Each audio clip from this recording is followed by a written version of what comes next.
ہوائی سفر دنیا کے تجربات میں سے ایک اہم تجربہ ہے۔ اس نے ملکوں کے درمیان فاصلے کم کر دیے ہیں۔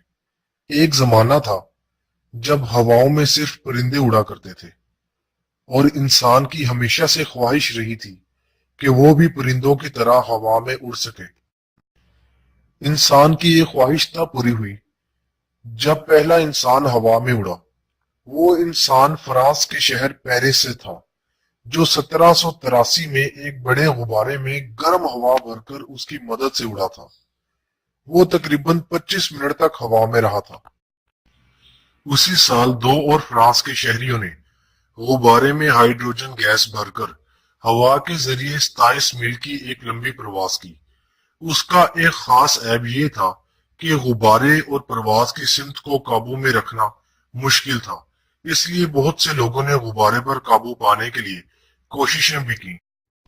1848 میں ایک انگریز نے ماڈل ہوائی جہاز تیار کیا جس کا انجن بھاپ پر چلتا تھا، لیکن اس کی یہ کوشش ناکام ہو گئی۔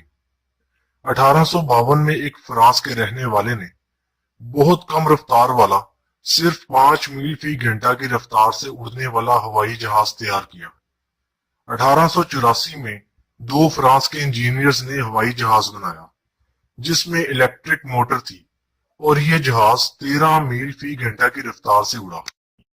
1896 میں امریکی انجینئر نے ایک جہاز بنایا جو کہ 3200 فٹ کی اونچائی پر 30 میل فی گھنٹہ کی رفتار سے اڑا تھا۔ جرمنی کے ایک انجینئر نے پیٹرول سے چلنے والا ہوائی جہاز بھی بنایا تھا، لیکن کچھ حادثات کی وجہ سے پیٹرول انجن والا جہاز بھی ناکام ہو گیا۔ پہلی جنگ عظیم سے کچھ دن پہلے جرمنی نے ایک عظیم ہوائی جہاز بنایا تھا جس کی مدد سے جرمنی نے انگلینڈ پر بمباری کی تھی۔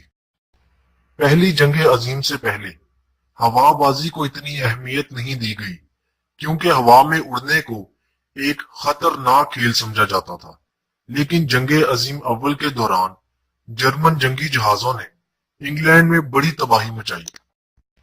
اپنے دفاع کی غرض سے انگلینڈ اور اس کے اتحادیوں نے بھی جرمنی کے خلاف لڑنے کے لیے لڑاکا طیارے یعنی جیٹ فائٹرز ایروپلین تیار کیے۔ ان جنگی جہازوں کا مقابلہ کرنے کے لیے جرمنی نے مزید بمبار اور لڑاکا طیارے تیار کیے۔ پہلی جنگ عظیم کے بعد ان جنگی جہازوں کو مسافر اور سامان بردار جہازوں میں بدل دیا گیا اور انگلینڈ اور پیرس کے درمیان باقاعدہ ہوائی سفر شروع ہو گیا۔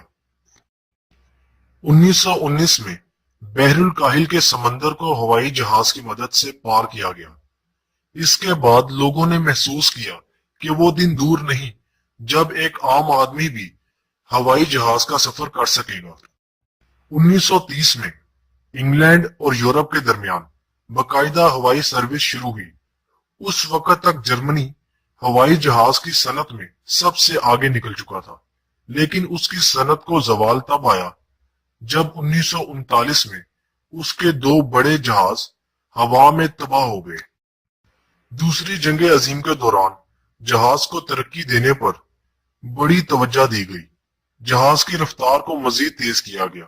جیٹ کی ایجاد کے بعد ہوائی سفر مزید آسان ہو گیا۔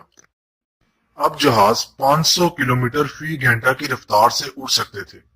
اس کے بعد اتنے تیز ہوائی جہاز بنائے گئے جن کی رفتار 1000 کلومیٹر فی گھنٹہ سے بھی اوپر تھی۔ ریڈار کی ایجاد کے بعد ہوائی سفر مزید محفوظ اور قابل اعتماد ہو گیا۔ ریڈار کی مدد سے پائلٹ اپنے ارد گرد کی جگہ کو دھند اور خراب موسم میں بھی جان سکتا ہے۔ یہ توقع کی جا سکتی ہے کہ ہوائی جہاز کی رفتار کو مزید بہتر بنایا جا سکتا ہے اور ہوائی سفر مزید تیز سے تیز ترین ہو سکتا ہے۔